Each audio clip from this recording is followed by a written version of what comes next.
It's a little more care, but it actually saves you a lot of work.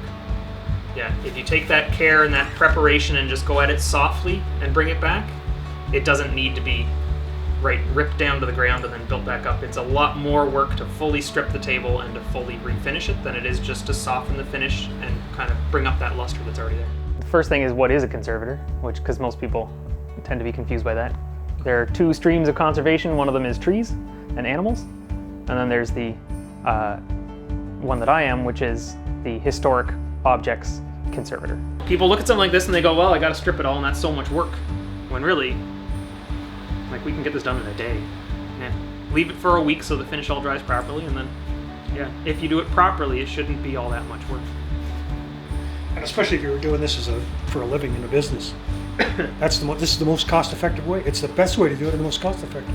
My wife and I had just bought our first house. We had only just gotten married. We were moving from quite a small apartment into now a 2-story heritage home. This was going to be a focal piece in the house, a gathering spot. So I wanted something that fit with the architecture and the feel of the home. And when I saw this piece, even though it was quite a drive from where I was, I didn't hesitate to jump on this table because of the rarity of something like this, of this beauty that fits with my own personal sense of taste so perfectly. And I mean, that's something that's beautiful, is there's enough auctions going on through MaxSold that if this isn't your specific style, wait for a week and somebody else will have a dining room table. That'll be exactly what you've been looking for. And it did not bother me to drive that far, because the little amount that I paid for my father and I to go in his truck to pick it up in gasoline, we spent the day together.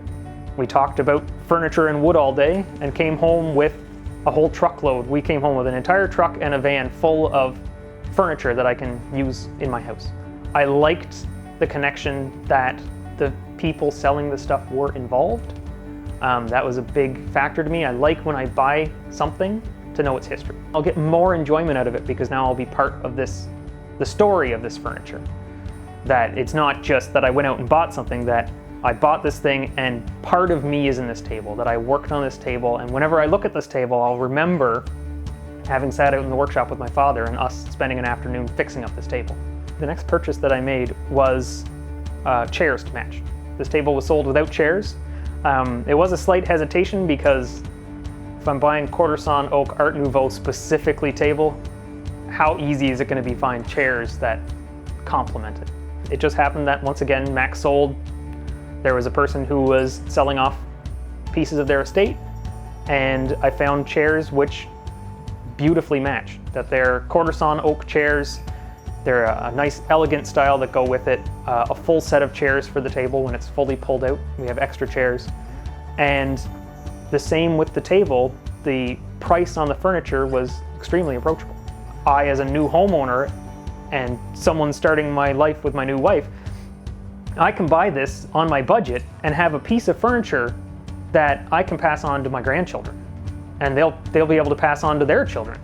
I'm not contributing more and more waste to landfills, that it fits in with my own personal environmental ethics, while at the same time, I can get furniture that is beautifully handcrafted of a quality and a level that you wouldn't be able to even buy anymore.